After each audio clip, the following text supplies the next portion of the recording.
Hey guys, TKC here. So back when Evo Fury got released like a couple weeks ago, I actually had a discussion with Yami Michael, the Kaijudo Wikia guy, and we were talking about, what we're expecting to see in future sets after Evo Fury. He immediately jumped the gun and said, I wouldn't be surprised if multicolored cards would show up in the next set. And I'm like, whoa, way too fast here. I don't think that's going to happen. But I will say maybe the next set after that, at the very most, maybe. But I don't see it happening in the very next set. Now, the next set, as we already know, is Dragon Strike Infernus coming out in March. And we haven't heard anything about multicolored cards coming out in that set. But Ryan Miller, the lead designer of Kaijudo, posted an article talking about multicolored cards and that they will be out in Kaijudo in the future. That's right, in the future we will have multicolored cards. It is confirmed. So if you don't know what a multicolored card looks like, it looks something like this. This is actually an example provided in the article on Kaijudo, which I'll leave a link to in the description if you want to read it yourself, but I'm basically going to be summing it up in this video. So as you can see by this example right here, this card is both a water and darkness creature. So basically there are a couple rules regarding these multicolored cards. If you put one of these cards in your mana zone, they have to enter the mana zone tapped, or else it'd be, too crazy. I mean, you get like 2 civilizations right off the bat. So it comes into play tapped. Now to play one of these cards, it's as simple as, a regular 1 civilization card. You need to have both of the civilizations unlocked in your mana pool. So let's just say this guy's level is 5. You can go ahead and tap 5 fire cards in your mana as long as you have 1 water and 1 darkness in your mana zone, tapped or untapped. So it's just like the other cards you played, the same rules apply. Now these multicolored cards are actually, a little bit more difficult to play. I mean, if you're playing a 2 civilization deck that uses the same colors as this card, for example, so if you're going to run Blurple, it won't be too difficult to actually get this out. But what's really great about these multicolored cards is that they are a lot more powerful for what their level dictates. So let's just take an example from Duel Masters, okay? So in Duel Masters, a level 2 creature with no effect is typically a 2000 power creature, like Burning Mane, or in Kaijudo, Moonhowler Tribe. But when you combine it with the Civilization of Fire, you can actually have a level 2 4,000 power creature in Ganta. See, this is really the power of multicolored cards. You get more powerful cards, and it actually allows you to kind of formulate your deck in a certain way instead of just mashing civilizations together. So now you might be wondering, when are these multicolored cards going to be coming out exactly? And that is going to be coming out in Season 2 of Kaijudo. So basically how Kaijudo is working is that they are constructing their sets in accordance to what's going on in the show that's airing at the same time. So right now Kaijudo is in Season 1 on the TV show and in the card game. So Season 1 of Kaijudo is basically 3 Rise, the base set, and 4 Evo, which is Evo Fury. And the sets before that, Battle Decks and Dojo, those are pre-release sets, so I wouldn't really count that in the formula.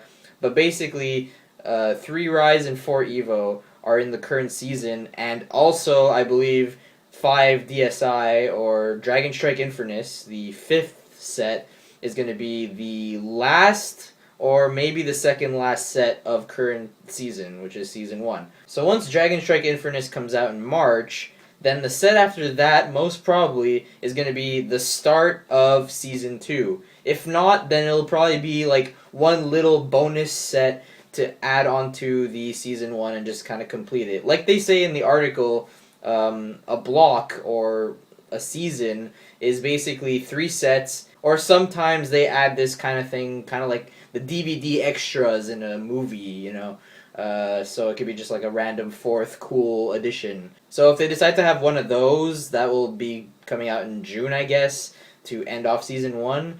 But if not, then in June we'll probably be seeing the start of Season 2, which is going to be all about multicolored cards. So Ryan Miller compares a block or a season pretty much to a movie trilogy, for example. In the first part of the trilogy, you get introduced to the main characters of the series, And then in the second part of the trilogy, the evil guys do some crazy things and they kind of take over and, bad things happen.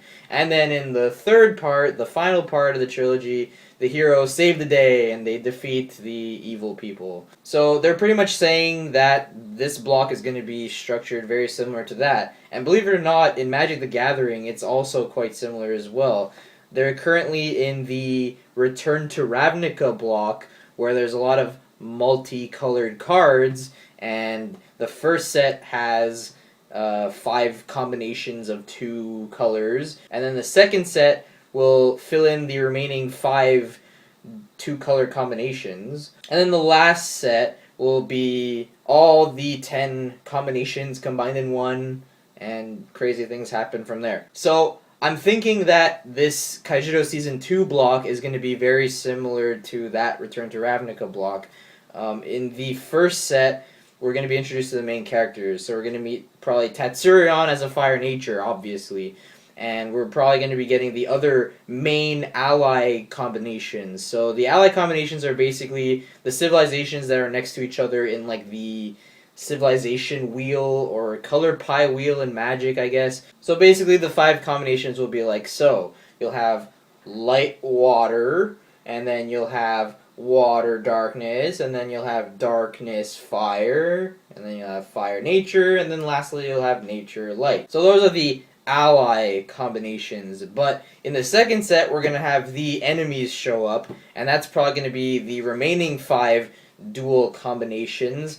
But these are the, the evil combinations, I guess you can say. So we're going to see like light and dark, and darkness and nature, and like all these, weird combinations like that are not in the previous 5 main combinations. And then in the last set, there'll probably be a combination of all that, or, just a bunch of multicolored cards everywhere just to end off the block. Or, as an alternate solution, which could also work, considering the first set of a block is usually the bigger core set that is usually more than 100 cards, it could be possible that all 10 combinations will be in that first one, and then the evil people in the second one, and then the good people in the third.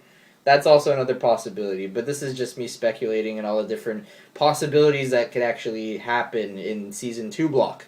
I am really looking forward to that. Multicolored cards really bring this awesome new element to the game. It's going to be a lot like the Evos did. They're going to be, making a big impact on the game. I actually think that multicolored cards actually will give a bigger impact than evolutions. Multicolored cards promote certain combinations, so just as an example, if you want like a really aggressive deck, you will have fire nature to start.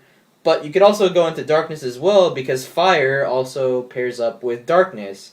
And so you could have a really sick darkness fire nature deck, because you'll have, 2 possible multicolored card combinations where you could use fire nature cards and you could use darkness fire cards.